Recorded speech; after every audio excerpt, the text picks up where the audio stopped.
Boa tarde, pessoal. Boa tarde a todos os ouvintes da Rádio Mundial FM. Está no ar mais um episódio do programa Virando a Chave. Um programa que é feito para você que quer entender o mercado imobiliário de forma clara, de forma acessível, toda quinta-feira, das 5 às 6 horas da tarde. A gente está juntos aqui, trazendo informação, esclarecendo dúvidas e abrindo portas para novas oportunidades no mercado imobiliário de Pirassununga e de toda a nossa região. Hoje, a gente vai falar sobre um tema que está gerando muita dúvida, que são as mudanças na tributação dos aluguéis. Para isso, hoje eu tenho a honra de receber aqui o Arthur de Negreiros Arzur, que é contador, pós-graduado em contabilidade, perícia e auditoria, sócio fundador das Arzur Soluções Contábeis, escritório especializado em estratégias tributárias que ajudam a reduzir impostos de forma legal e segura, quem não quer, né? E lembrando, o nosso programa está sendo transmitido ao vivo pelo aplicativo da rádio, pelo Facebook e pelo YouTube. Você também pode participar, envie suas perguntas, não deixe de tirar todas as suas dúvidas por esses canais e também pelo WhatsApp da Rádio Mundial, que é o 99793-9785. A gente está ligado aqui agora durante 1 hora, então aproveite para tirar todas essas dúvidas. Fique à vontade para interagir com a gente aqui hoje.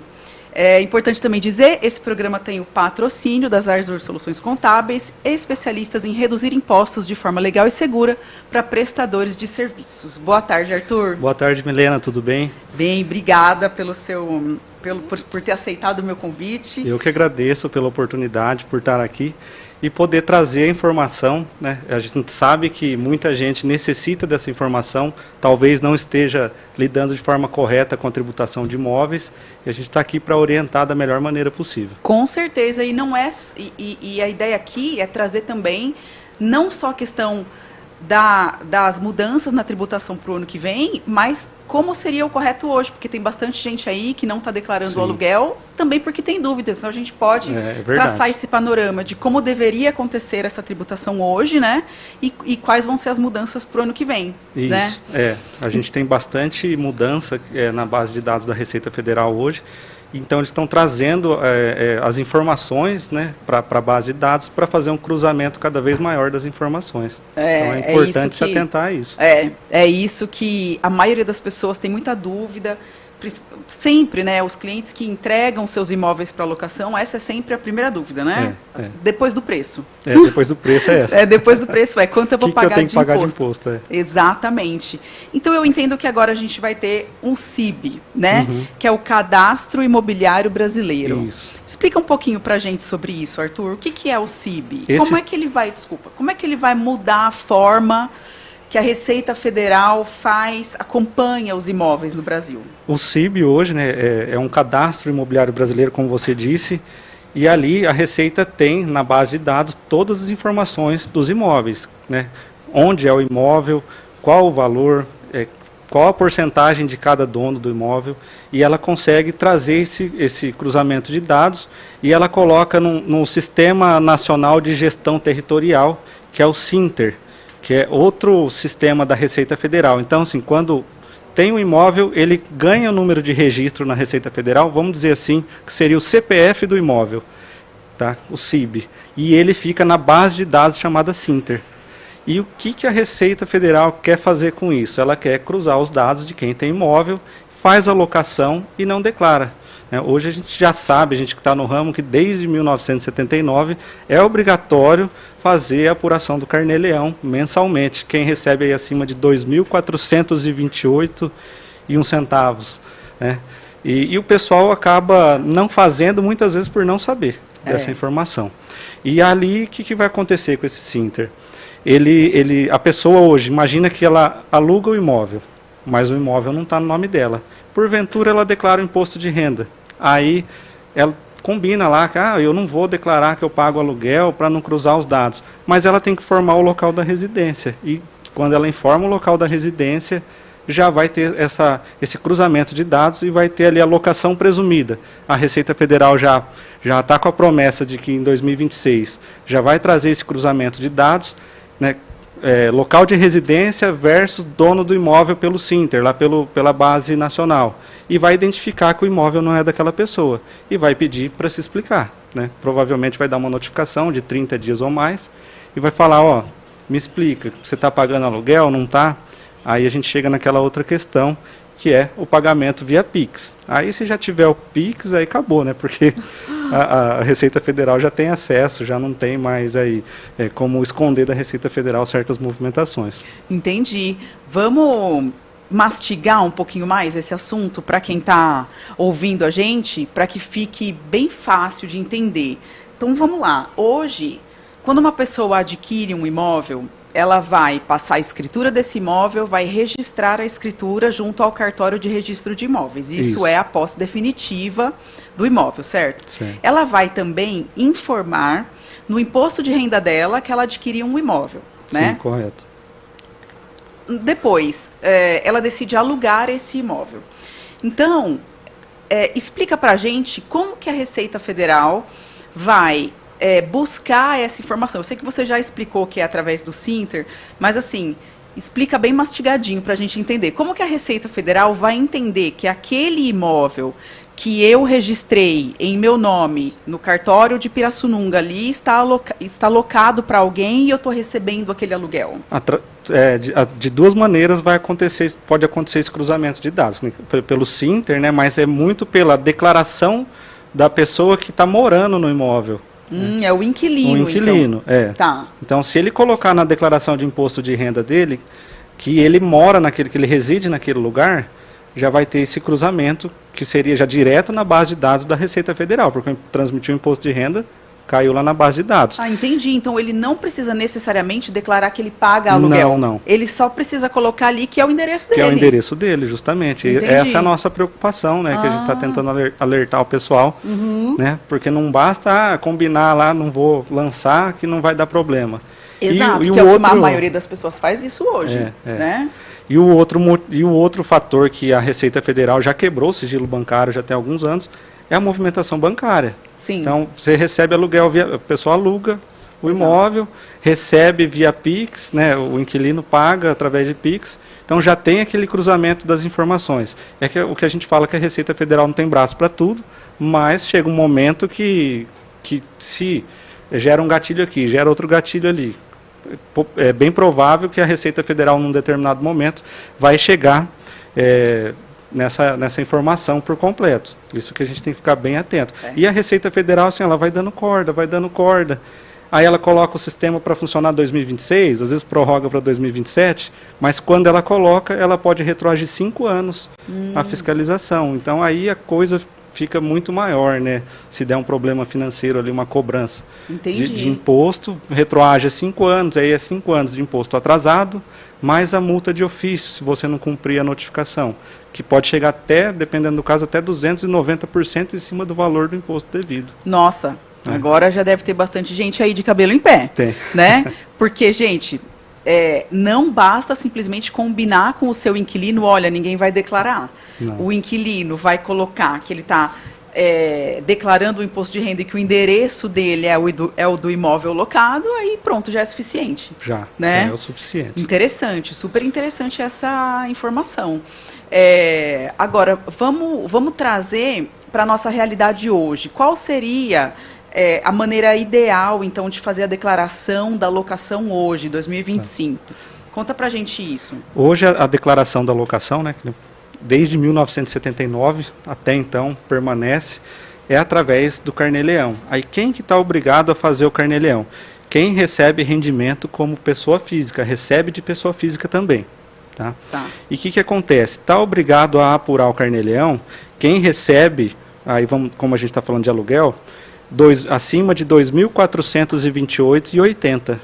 Esse é o limite, né? Então, se a pessoa ali tem 2 imóveis de 1.500 cada, está alugando, já está dando R$3.000, já ultrapassou o limite, já está obrigado a fazer a apuração mensal do Carnê-Leão. E o que é esse Carnê-Leão? A gente lança o valor recebido e se as despesas de IPTU, condomínio, são pagas pelo proprietário do imóvel, então a gente tem que ter essa comprovação. Dedutível. É dedutível e a gente lança. Aí a base de cálculo do imposto não é o aluguel bruto, é o aluguel menos as despesas dedutíveis, aí a gente calcula o imposto conforme a tabela da Receita Federal. Inclusive a comissão da imobiliária, né? Dá para deduzir. Inclusive a administração do imóvel. Entendi, até porque a imobiliária séria emite nota. Emite nota. Desse valor, perfeito. Transmite a DIMOB, leva as informações para a Receita Federal. Entendi. Então o ideal é que esse proprietário recolha os impostos no Carnê-Leão todo mês. Todo mês. E qual é a diferença entre o recolhimento mensal e a declaração do imposto de renda depois no fim do ano? Isso todo mundo tem dúvida. Isso, tem muita gente que acha que está colocando o valor do aluguel recebido no imposto de renda e está correto. O que acontece? Não está correto. Ela coloca no imposto de renda, só que você concorda comigo que as informações desse ano vão ser declaradas somente em 2026? Começa lá em 15 de março do ano que vem a declaração do imposto de renda. Aí você vai pagar o imposto a partir de maio do ano que vem, às vezes até dezembro, se você parcelar em 8. Então você está deixando o imposto para pagar no período incorreto, não no que prevê a legislação.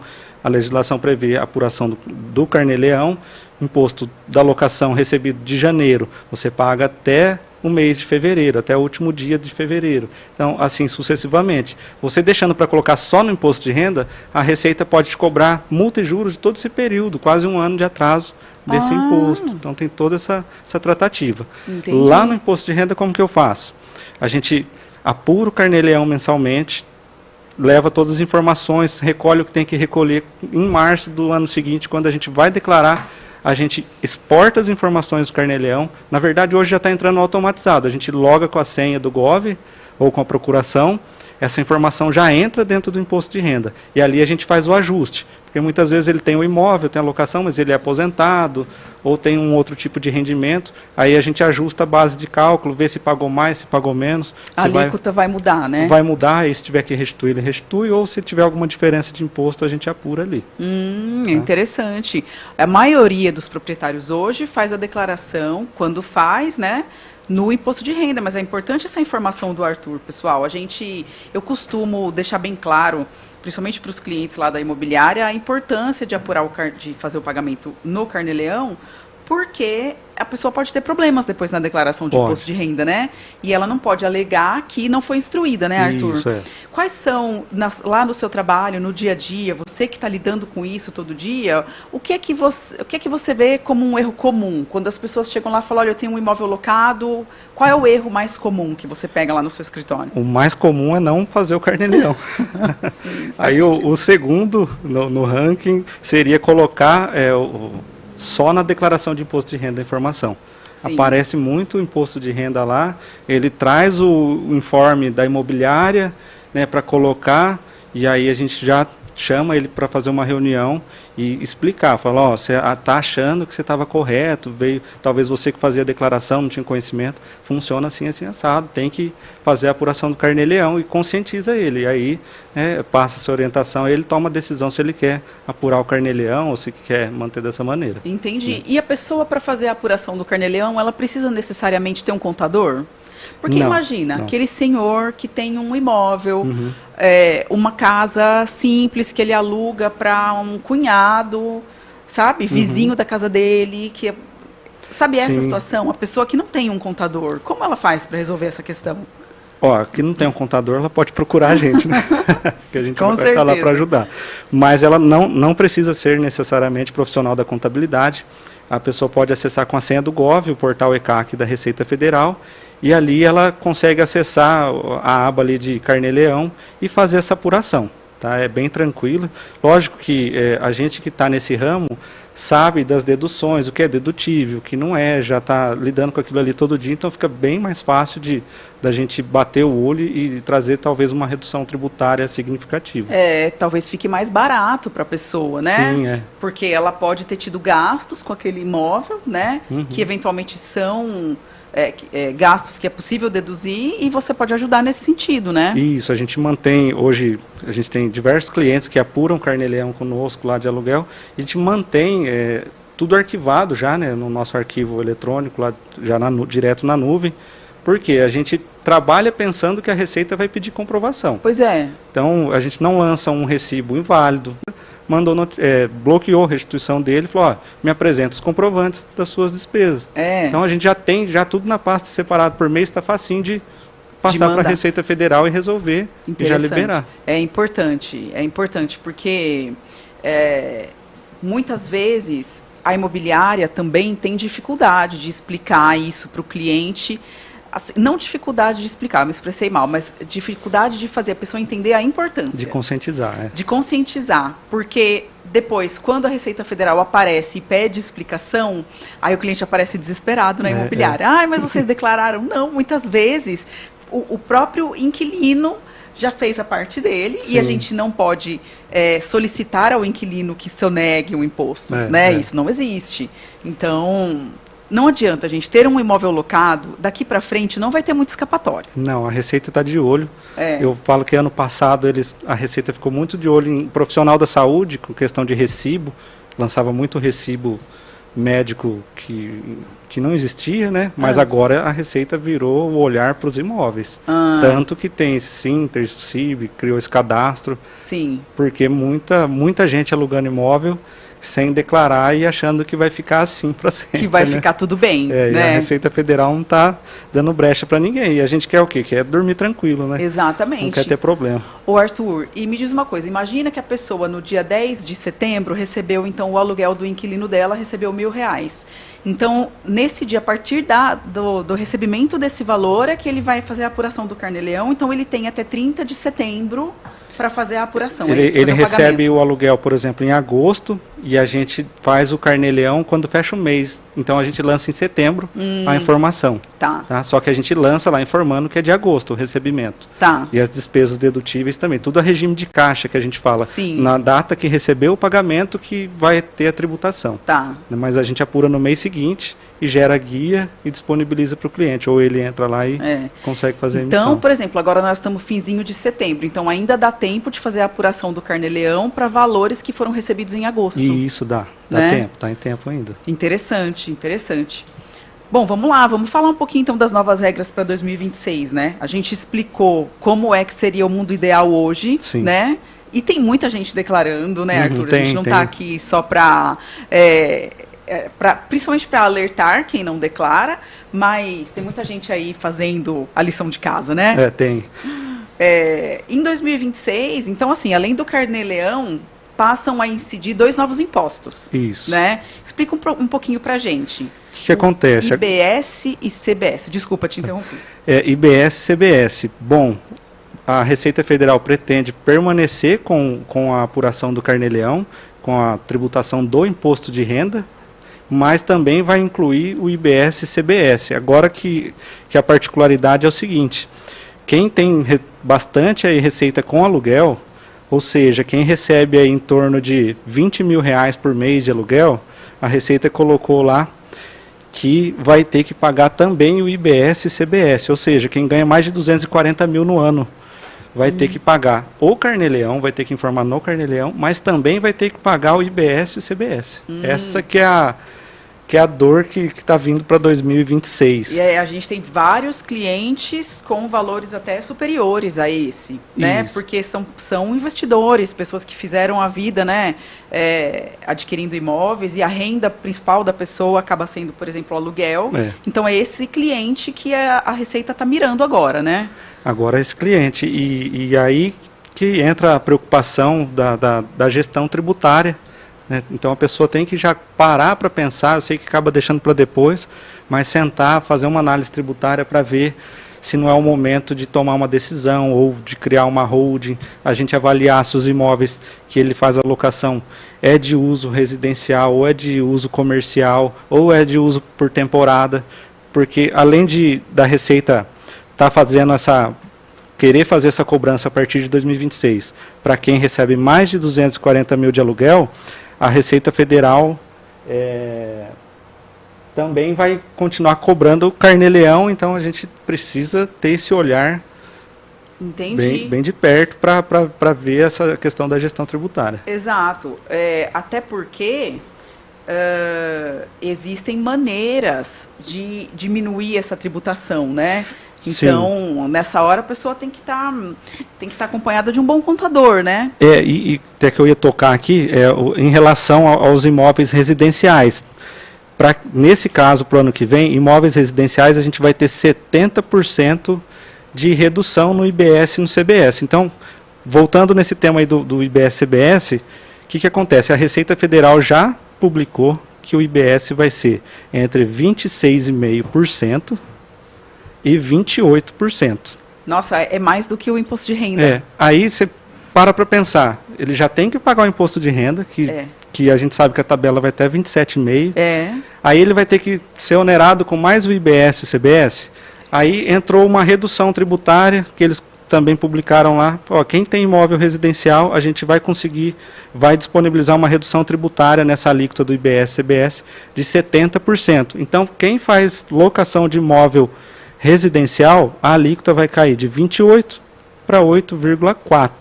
Mas ainda assim, permanece imposto de renda e paga IBS e CBS de 8,4%. Então, é por isso que a gente às vezes fala muito na questão de fazer essa gestão tributária e talvez abrir uma holding, fazer algum tipo de gestão desse tipo. Para quê? Para ele ser onerado só com IBS e CBS e não ter que ficar pagando imposto de renda. Entendi. Porque, nem a gente sabe, a maioria dos casos, ele não vive só do recebimento de aluguel. Ele tem outras rendas, ou é produtor rural, ou é aposentado, ou é CLT, ou é concursado, e aí é onde vira aquele imposto altíssimo, e aí na hora de declarar que cai a ficha, né? Nossa, eu vou ter que pagar tudo isso. Né? E os impostos CBS, IBS e CBS são 2 impostos, mas é a somatória dos dois que para um imóvel residencial vai ficar em torno de 8,4%. Isso, é a soma dos dois. Ok, entendi. E também tem uma regra para locações de temporada, né? Agora aqui em Pirassununga a gente está começando a ter locações de temporada. Já tem vários apartamentos, por exemplo, no Airbnb. Se você entrar lá no Airbnb e coloca Pirassununga, você já vai ver bastante coisa, né? E essa pessoa precisa, ela precisa declarar essa renda também, né? Ela precisa declarar, as plataformas já estão declarando. Então era uma coisa que, bem dizer, não era regulamentada pela Receita Federal. Assim como Uber e iFood, e vai criando essas novas tecnologias. Sim. E a Receita começou a virar os olhos para isso. E então existe esse aluguel de temporada. E o que acontece com o aluguel de temporada? Ainda está uma discussão de como ele vai ser tributado. Se ele vai ter a redução, até coloquei aqui uma observação de uma redução de 40%. Só que ainda há uma discussão se ele vai ser considerado um serviço de hotelaria, equiparado a um serviço de hotelaria. Por que serviço de hotelaria? Locação é quando não tem aplicação da mão de obra de alguém. Locação não tem a aplicação de mão de obra. Sim. Serviço tem aplicação de mão de obra. E quando é aluguel de temporada, você concorda comigo que ele disponibiliza lá um apartamento limpo, organizado, então tem a aplicação de uma mão de obra. Então está em discussão essa questão. Por quê? Porque tem a fatia do município. Quando é serviço, a gente fala em ISS, Imposto sobre Serviço. Então os municípios em si estão brigando com essa questão, porque aí eles têm a porcentagem que fica aqui para eles, né? Bastante interessante, né? Então isso ainda não está definido. Não está definido ainda, né? A gente vê que vai chegando próximo, acaba tendo muita prorrogação, mas a gente está observando que se tiver prorrogação vai ser para 2027, só que as informações eles já vão cobrar em 2026. Então eu creio que eles vão colocar o sistema para a gente lançar as informações, talvez não jogue o tributo, né, em definitivo, mas vai estar lá a alíquota, vai estar lá o valor do aluguel, se é de temporada, se é residencial, se é comercial, e aí talvez em 2027 já tenha que entrar pagando, de fato, o imposto, né? A Receita vai ter a faca e o queijo na mão para fazer tudo 100%, né? Assim, eles não vão dar ponto sem nó, né? Mesmo que o tributo ainda não valha em 2026, mas o terreno já vai estar preparado para que a cobrança aconteça, informação, né? Na base de dados, tudo validado, né? Faz todo sentido, né? Você acha, Arthur, que esses novos impostos podem encarecer o valor dos aluguéis? Eu acho. A gente já observa aqui, até pela questão que a gente não ouviu falar em redução do IBS-CBS para imóvel comercial. E aí o comércio físico já não anda aquela coisa, né? Nossa! Porque entrou aí o Mercado Livre, plataforma digital. Sim. Então a gente tem essa preocupação de como que vai ficar essa questão. Exato. É importante trazer isso, né? As pessoas procuram as imobiliárias e a gente está toda hora recebendo propostas de novos aluguéis, principalmente para os imóveis comerciais, e aí sempre tem o proprietário que quer receber mais. Aluguel é pouco para quem recebe, muito para quem paga, não é? Então, falar em aumento do valor dos aluguéis deixa todo mundo de cabelo branco, né? Deixa. Mas com o aumento dos impostos, não tem como sair dessa conta, né? Não tem que... Vai repassar para o que a gente fala para o consumidor final, né? O aluguel vai subir, o inquilino vai ter que pagar, e se ele é um comércio, ele vai embutir no preço da mercadoria, e quem paga é o consumidor final, no fim das contas, é a população no geral que paga. É verdade. E a gente observa que eu tenho cliente lá que tem loja no centro, paga em torno de R$18 mil de um aluguel, de uma loja. Então são aluguéis que tem um valor relevante. Agora, para quanto que vai? Se aumentar aí 26,5%, 28% na carga tributária, é um absurdo. Então a gente tem que acompanhar esse desdobramento, ficar com um olhar bem próximo, para ver qual decisão tomar. Né? Porque aí aquele cara não toma uma decisão de fazer uma estratégia tributária, de não reduzir a carga tributária. Aí o dono do outro imóvel do lado toma essa decisão, ele vai conseguir manter o preço do aluguel. Exatamente. E aí já entra a concorrência. Aí você entende, acho que melhor do que eu. Com certeza. Com certeza. Essa questão da redução da carga tributária é um ponto legal que eu queria trazer aqui, porque a gente sempre pensa que redução de carga tributária para quem tem mais de um imóvel é a criação de uma holding, né? Sim. Vamos explicar um pouquinho para a audiência o que é a holding. Nada mais é do que um CNPJ que a gente vai criar para a administração desses imóveis, né, Arthur? Isso, é um CNPJ que a gente cria e faz a gestão dos bens. Aí a gente cria, normalmente a gente cria uma holding patrimonial. E lá a gente vai adicionando os imóveis, vai comprando, a gente vai escriturando a compra. E aí a gente faz um planejamento sucessório, no caso de falecimento de um dos herdeiros, fica tudo mais fácil de gerir e a carga tributária reduz, tem uma redução significante. Tá? Porque sobre esses imóveis não recai o imposto de renda. Não recai o imposto de renda, que vai até 27,5%. Na holding, hoje, na tributação atual, vai pagar em torno de 11,33% sobre a alocação do imóvel. Para 27,5% já é uma diferença. Exato. Bem... Então, assim, a gente sabe que quem tem, às vezes, 1, 2, até 3 imóveis, talvez não seja viável. Né? Apesar que eu ainda sou parte do princípio que se puder, já deveria, né, se tem intenção de comprar mais imóveis.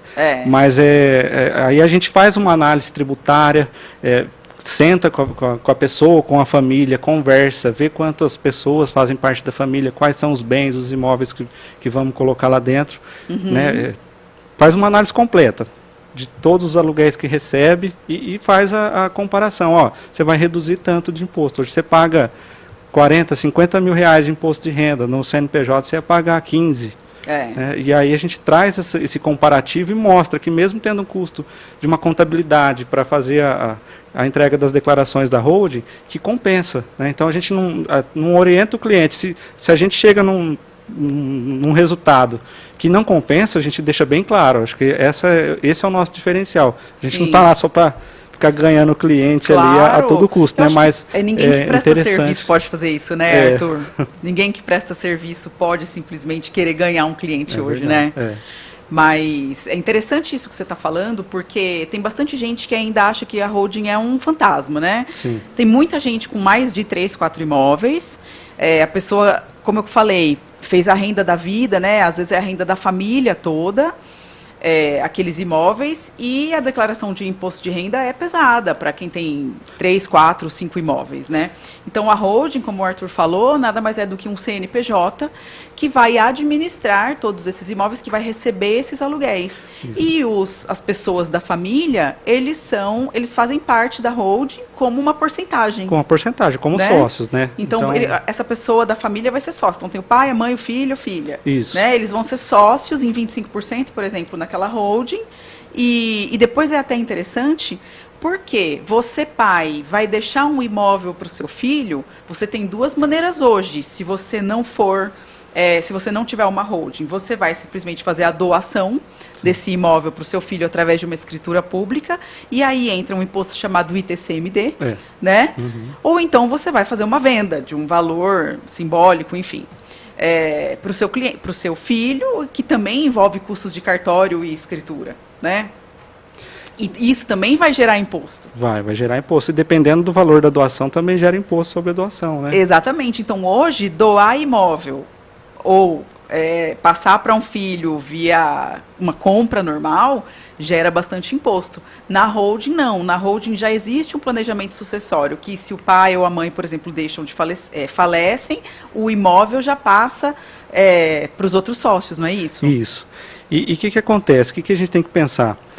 Que se você tem diversos imóveis, por que não virar um CNPJ? Você vai se profissionalizar naquilo, você vai deixar uma carga tributária menor, você vai ter eu não digo o termo blindagem, tem gente que usa blindagem patrimonial, mas você vai ter uma proteção maior. Sim. Né? Às vezes você tem um outro CNPJ de uma empresa, você tem um problema trabalhista, você tem alguma coisa, mas seus imóveis estão em outro CNPJ, não tem ligação direta com seu CPF, isso traz uma proteção muito maior também. Né? E essa redução tributária que é o principal. Né? Mas não é um bicho de 7 cabeças, é uma empresa. A holding nada mais é do que uma empresa. Sim. Então é tranquilo para fazer essa gestão, eu diria que é até mais tranquilo.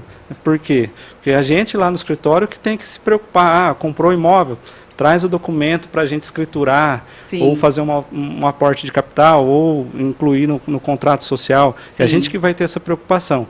Mas, no fim das contas, o imposto muitas vezes pode ser menos que a metade do que está pagando atualmente. Exato. Até porque, por exemplo, numa operação de compra e venda normal, a pessoa tem o imposto do ganho de capital.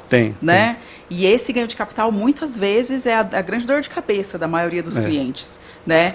E na holding já é diferente, né? Na holding tem duas maneiras. Tem através do ganho de capital, ou a gente pode colocar uma atividade de comércio de imóveis próprios. Aí a gente também vai fazer uma estratégia para ver, né, ou locação de imóveis próprios, enfim, a gente coloca uma ou mais atividades ali correspondente. E a gente avalia qual que é a melhor tributação, se a intenção é ficar comprando e vendendo imóveis com mais frequência, se não é, para ver qual caminho que a gente vai seguir de fato ali. Entendi. Ô Arthur, tem bastante gente na cidade construindo para vender. Então uma pessoa compra o terreno, constrói com capital próprio e depois coloca esse imóvel à venda. Lá na imobiliária a gente faz bastante venda de imóveis assim, porque é o imóvel novo, né? Como é que esse cara declara imposto de renda?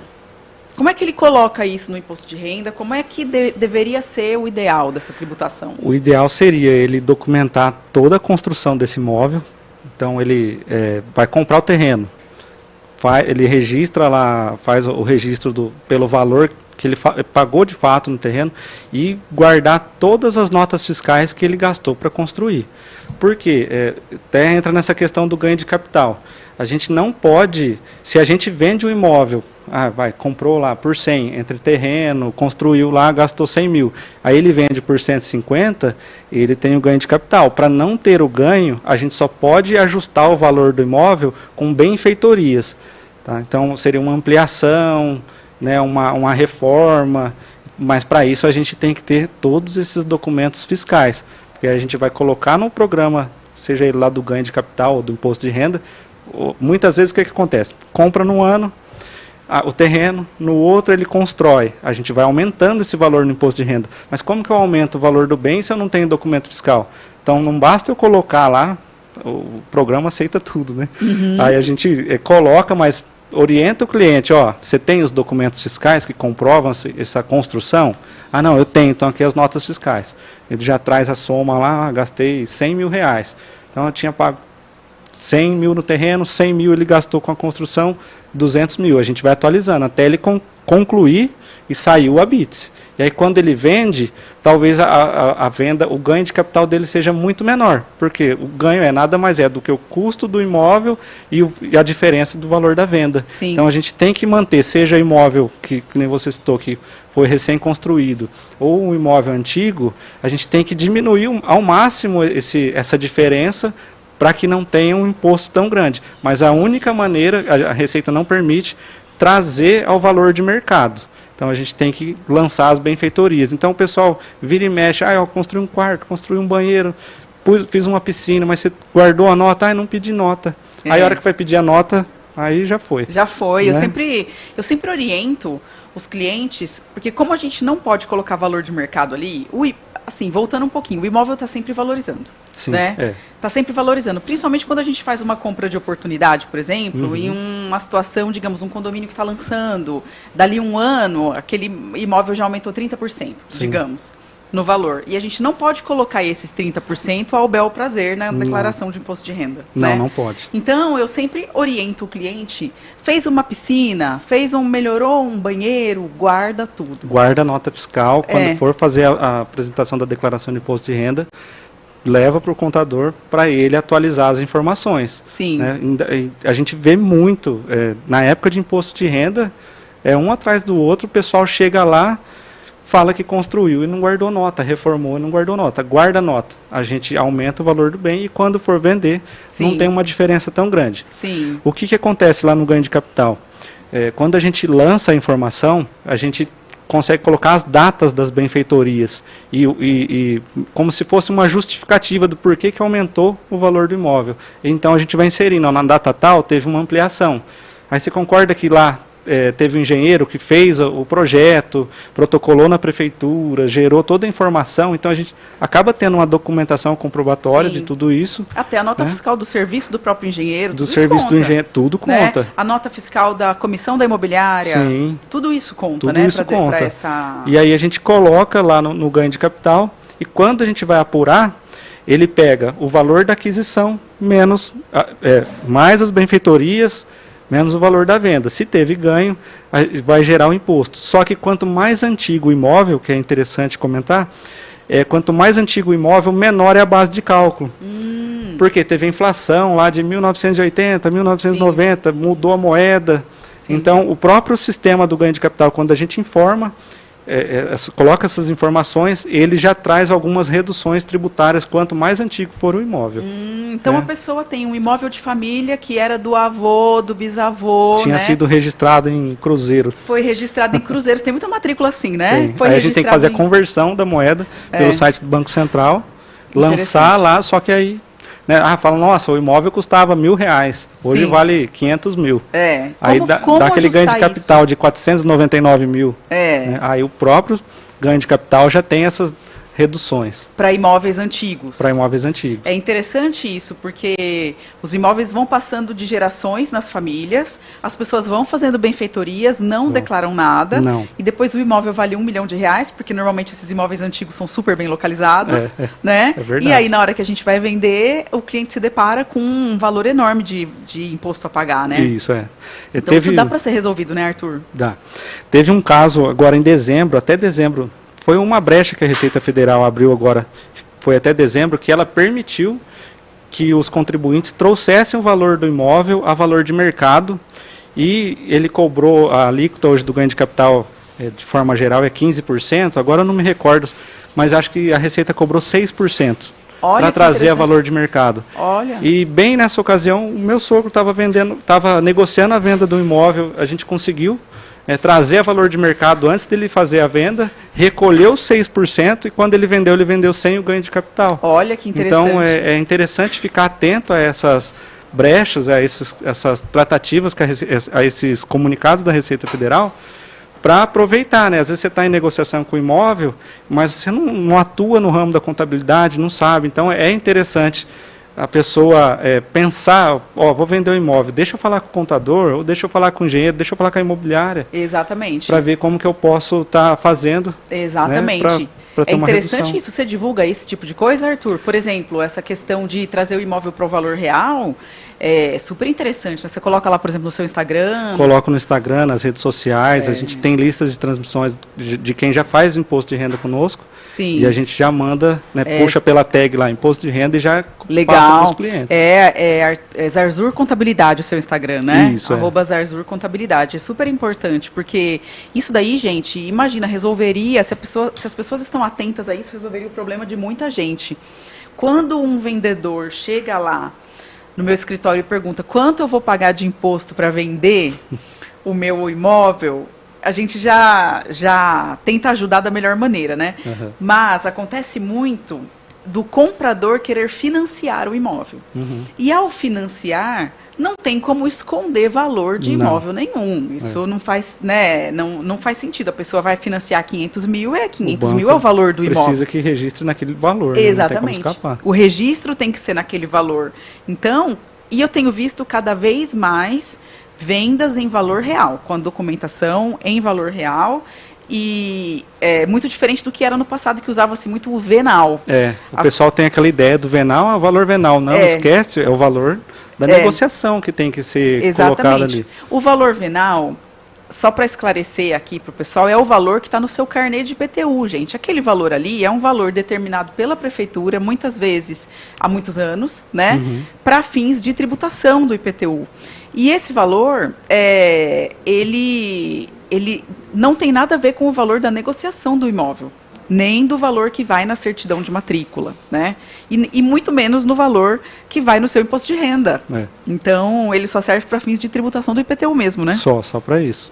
Então, é interessante manter o registro pelo valor da operação. Que nem você falou, em casos de financiamento, o banco nem libera, né, o dinheiro caso esteja com valor incorreto. Exatamente. E outra, independente do financiamento, tem a operação bancária, então tem a transferência. Cara, você vai vender o imóvel lá por 500 mil, aí vai colocar na matrícula, lá no registro do imóvel, que é 100 mil reais que você pagou, e os outros 400. E a operação bancária? Porque é um PIX que entrou na sua conta. É um PIX que entrou. Hoje a gente vai sacar ou depositar 5 mil reais, eles pedem para a gente justificar o motivo. Vai o CPF nosso. Vai o CPF, para que a gente está fazendo? Imagina uma operação dessa. Exatamente. E nas operações de compra e venda de imóvel, gente, diferente do que muitas pessoas pensam, o pagamento é feito via PIX, até para imóveis que estão sendo comprados à vista, imóveis de mais de R$1 milhão, o PIX está aí para isso, né? Agilizou, né? Agilizou todos os processos. Então, o máximo que acontece é o vendedor conversar com o gerente para deixar já o PIX no gatilho, né? Para quando chega no cartório, tá todo mundo lá, tá pronto para assinar a escritura, ele já faz a transferência. Então, como é que você, como vendedor, não vai justificar um PIX de 200, 300, 500 mil entrando na sua conta, né? Hoje o cruzamento das informações está cada vez maior. O Banco Central comunica, o cartório comunica, a imobiliária comunica. Porque tem o comissionamento, né? A corretagem. Exato. A imobiliária comunica de duas maneiras, né? A imobiliária comunica quando ela emite a nota fiscal, do valor recebido como honorários, né, que é a corretagem, e ela comunica na DIMOB, né? Na DIMOB. DIMOB nada mais é do que uma declaração anual que a imobiliária manda para a Receita Federal dizendo todos os valores que ela movimentou, tanto de operações de compra e venda quanto de locação, né, Arthur? Isso. A DIMOB entra detalhado ali. Que nem você falou, você já emitiu a nota, o fisco já está sabendo, a prefeitura principalmente, porque é a nota de serviço, porém, a Receita Federal no ano seguinte, se eu não me engano, em fevereiro, a gente transmite a DIMOB, exporta todas as suas notas para dentro da DIMOB e sobe essa informação. Assim como o cartório envia, o banco envia a e-financeira, e ali que entra o cruzamento de todas as informações, né?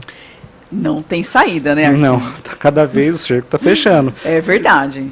E é melhor, aquela história, né? É melhor você fazer o correto, pagar o imposto agora.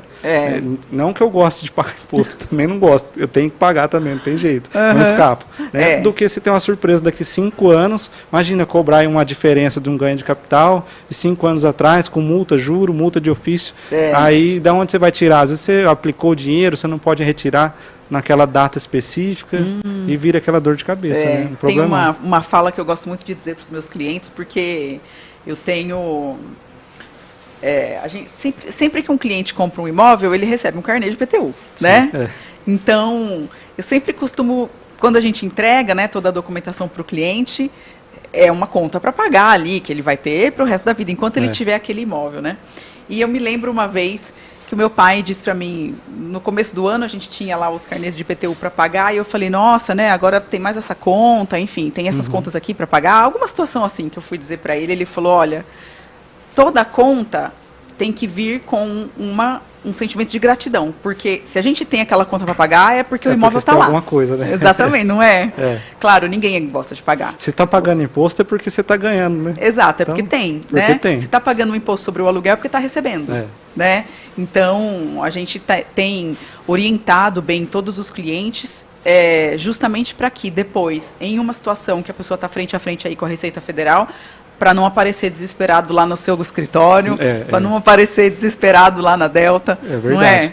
Até porque a gente quer poupar os cabelos brancos dos clientes aí, né, Arthur? Sim, é verdade. Outra coisa que eu queria comentar com você, Milena, é referente ao INSS da obra. Ah, vamos lá, falar um pouquinho aqui sobre isso, que é interessante.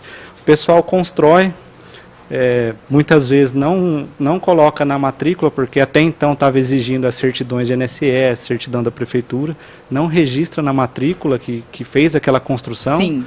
E porque não registra pelo fato de não ter recolhido o INSS. Então, eu já vi que já teve uma publicação que os cartórios não vão poder mais exigir as certidões para fazer o registro do imóvel lá no cartório de imóveis. Aí aquela história, o que será que vai virar? O pessoal não vai querer pagar o imposto, né, e vai levar lá no cartório de imóveis para registrar. No meu ver, não sei se é tão benéfico, não sei, né? Tem os dois lados da moeda. Porque hoje em dia, traduzindo, né, o que o Arthur trouxe, hoje em dia, quando você constrói um imóvel em cima de um terreno, digamos, o terreno já é seu, já está escriturado, tudo direitinho, você construiu uma casa em cima dele, para poder avisar o cartório que em cima daquele terreno tem uma casa, você precisa pagar o INSS junto à Receita Federal. Precisava que é um imposto pagar pesado. O INSS, sair um documento falando que você já pagou, não deve nada. Né? Para daí levar para o cartório registrar a obra. Isso. Né? Agora já saiu um comunicado que não vai precisar apresentar essa certidão, falando que está pago. Então, bastante gente vai ficar devendo esse INSS, né? Só que aí vamos voltar no imposto de renda. Lá no imposto de renda, já quando a gente lança um terreno, que seja, já pede o número do cadastro do IPTU, já pede o número da matrícula, pede a metragem, né, pede diversas informações. Então, a Receita Federal já tem a informação na mão. A Prefeitura, quando libera um habite para construir, ela também transmite, tem uma declaração, eu não me recordo o nome, mas ela transmite essa informação para a Receita Federal também. E ali fica na base de dados. Então, ela corre um risco, depois que ela iniciou ou terminou essa obra, que seja, de ela ser notificada a recolher esse INSS. Daí, se em 5 anos ela não for notificada a recolher e ela estiver pagando IPTU sobre a área total construída, aí a gente dá a prescrição no imposto e a gente consegue pedir a certidão sem ela ter que pagar necessariamente o INSS. Mas é interessante a pessoa se atentar, porque muitas vezes eles constroem, mas nem sabe que tem essa obrigação. Então, como você falou, compra o terreno, faz a planta lá com o engenheiro, fez, aí vai ter os impostos, INSS sobre a obra e o ISS que é recolhido na prefeitura. Né? E a pessoa, Arthur, que fez uma reforma, que construiu uma piscina, que fez uma churrasqueira, uma área de lazer lá no fundo da casa, como é que ampliação esse INSS? Também vai incidir INSS. Existem algumas reduções tributárias, por exemplo, para a área de piscina, né? Então vai ter que recolher o INSS, só que o INSS é uma porcentagem menor. Esse tipo de declaração, né, que informa a Receita Federal que teve uma obra, qual que foi o tamanho da ampliação ou da construção, chama SERO, é Serviço de Regularização de Obra, que chama. Antigamente chamava DISO, agora chama SERO. Tá? Nós, atualmente, não estamos fazendo esse tipo de serviço no escritório, mas não é porque a gente não faz que a gente não indica alguém. Sim. Então, porque assim, a gente deixa cada um no seu quadrado ali, na sua especialidade, até pelo fato de estar por dentro das isenções previstas. Então, a gente tem uma parceira que, quando algum cliente nosso procura, a gente repassa para ela e ela atende, e a gente já tem observado que ela tem trazido ali, teve cliente que tinha apurado, talvez ele tenha entrado dentro do site da Receita Federal e ele feito a apuração, vou dar um exemplo, ele apurou R$19 mil de INSS sobre a obra. Quando essa profissional foi calcular, ela chegou em R$7 mil.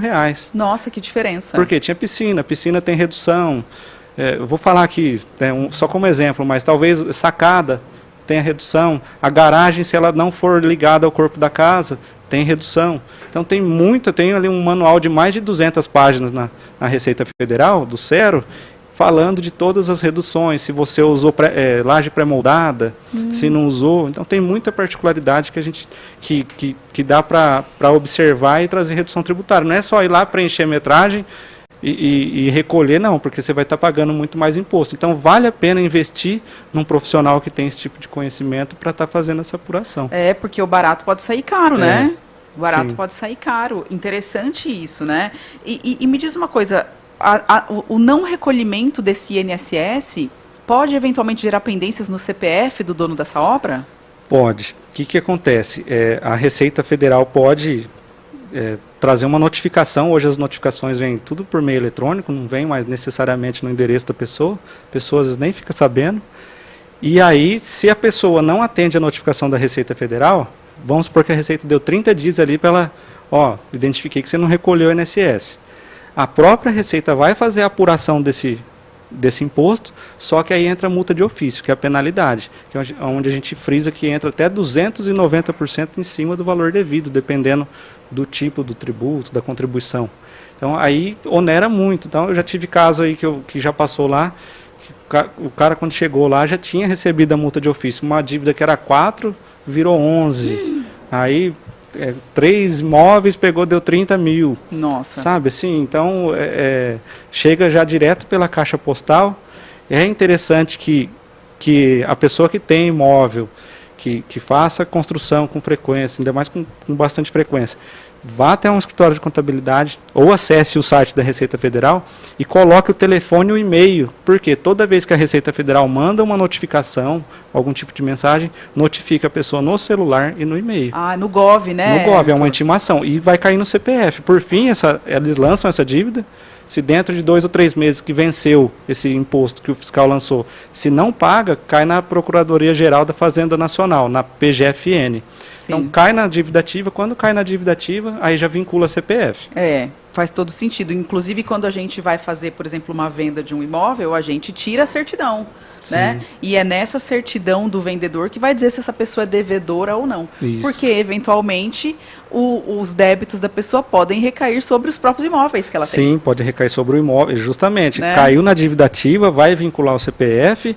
Se a pessoa não se manifestar, um procurador da União vai entrar com um protesto, ou vai entrar com uma cobrança judicial e vai fazer uma busca de bens. Sim. E, de repente, a hora que a pessoa se dá conta, ela vai sacar o dinheiro no banco, lá está bloqueada a conta. Quanto mais os imóveis, né? Como você falou, recai sobre os imóveis, acabam entrando em garantia da dívida. Né? Exato, exato. Então, às vezes a gente não... É importante que as pessoas tenham essa noção de onde pode chegar, né? O fato de ficar deixando.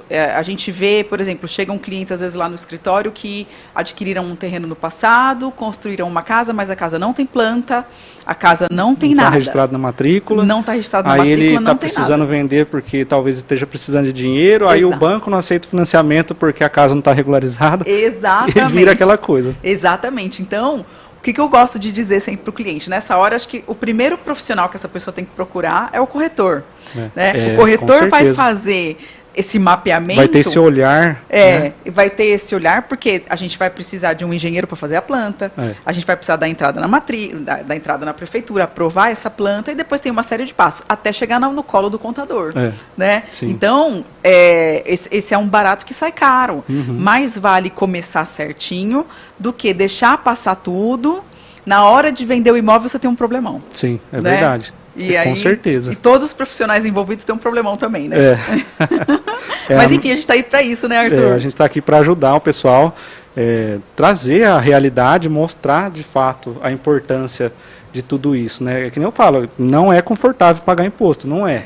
Mas é importante deixar tudo regularizado, porque na hora que você precisa fazer um negócio, fazer uma venda, não te atrapalha. É verdade, é verdade. Tem muita gente que chega lá no escritório querendo vender imóvel e, eventualmente, o imóvel falta regularização, né? A gente faz toda a orientação, mas sempre vai ter a parte Falta tributária regularização, também. aí você acaba perdendo dinheiro, talvez, na negociação, quem está vendendo. Exato. Porque, então eu vou regularizar para conseguir comprar. É. Né? Perde dinheiro e a demora. Né? Perde dinheiro, com certeza, traz, porque né? o comprador vai fazer uma oferta abaixo do valor de mercado. Né? Porque tem aquele problema, que não é um problema, resolve-se, né? Mas, enfim, a pessoa acaba perdendo sim no valor de venda, sem dúvida nenhuma. E que nem se falou, o importante é não deixar recair sobre o imóvel um tipo de dívida tributária dessa. Sim. Né? Porque, é que nem se falou, às vezes acaba perdendo o imóvel, chega a ponto de perder um bem por causa que não cuidava desses detalhes. Eu já vi tendo casos um assim. acompanhamento que nem o seu, com certeza, eles vão... Obrigada, eu já vi casos seguro, assim, né? viu? Já vi casos assim, do cliente eventualmente contar que passou por uma situação dessa no passado e comprou um imóvel e teve um problema desse, sabe? É muito triste. Bom, então é importante sempre reforçar, né? A tributação vai mudar. Vai. A gente tem que se preparar, tem que estar rodeado aí de bons profissionais para te auxiliar, porque a questão do aluguel não é só simplesmente receber o Pix na conta. Não, né? Agora está cruzando tudo, hein? Cada vez mais a Receita Federal está cruzando essas informações e todos esses detalhes desses impostos, que você vai ter que se preocupar com eles a partir do ano que vem, achamos que é isso, né, Arthur? Tá publicado que vai ser a partir do ano que vem. Agora a gente está ali aguardando se vai ser só a informação ou se vai ser a informação e o pagamento já no ano que vem. Ah, ok. Então é importante trazer isso. Ainda não está definido se o pagamento do imposto vai acontecer a partir de 2026, mas o lançamento do imposto vai ser obrigatório. Do IBS-CBS, sim. Vai ser obrigatório. O Carnê-Leão já é obrigatório há anos, né? Então, desde, você falou, 1900 desde 1979 tem a lei lá que... Então a pessoa não pode dizer que não sabia. Não. Né? Interessante. Agora ela está sabendo. Legal. Né? Arthur, quero agradecer sua presença. Obrigada. Eu acho que deu pra gente tirar algumas dúvidas aí. Não sei se você tem se o pessoal colocou alguma pergunta aí, Betinho. Eu até esqueci de te perguntar. Mas... O pessoal está acompanhando lá no escritório. Olha lá. Interessante. Olha, na holding, olha lá o Rodolfo perguntando. Na holding também há incidência de IBS e CBS? Também vai ter incidência de IBS e CBS. Então vai ter uma mudança. Hoje a gente tributa pelo lucro presumido, tem incidência PIS, COFINS, contribuição social, vai ter uma unificação, vamos dizer. Vai ter a troca. Vai tirar os impostos que tem e vai ter IBS e CBS. Só que a gente não vai ter a tributação em conjunto do Carnê-Leão. Então, quem continuar como pessoa física vai pagar o Carnê-Leão e mais IBS e CBS. Quem for para a holding só vai pagar IBS e CBS. A holding faz muito mais sentido, né? Faz, com certeza. Ainda mais nesse caso aí, que é de quem fatura aí de 20 mil por mês de aluguel. Exato. Acima, né? Exato. Bom, eu acho que a gente pode ir ao longo da semana respondendo todo mundo né, quem Arthur? tiver dúvida, pode falar com você também, né, Arthur? A consulta tributária é gratuita. Olha, senta, conversa, faz uma análise. Como que o pessoal pode te encontrar, Arthur? O pessoal consegue me encontrar lá no @Zarzur Contabilidade no Instagram ou através do WhatsApp, através do 19988237351. Legal, obrigada, pessoal. Eu quero agradecer também o convite e dizer que a Milena já é nossa cliente. Com certeza. Né? Agradecer mais uma vez por ter convidado e por ser nossa cliente. Obrigada, Arthur. Obrigada pelo apoio de sempre. Serviço fantástico das meninas lá da Zarzur. E sempre estou muito segura com as decisões de lá da Delta. E o Arthur também é o nosso patrocinador aqui. Zarzur Soluções Contábeis, especialistas em reduzir impostos de forma legal e segura para todos os prestadores de serviço. Mais uma vez lembrando, a gente está aqui na Mundial toda quinta-feira, das 5 às 6 da tarde, pelo YouTube, Facebook e onde mais, Betinho? Aplicativo, verdade. Bom, vamos lá então. Mais uma vez o programa se encerra. Informação é sempre a chave para abrir portas com segurança. Até a semana que vem. Obrigada, pessoal. Obrigado.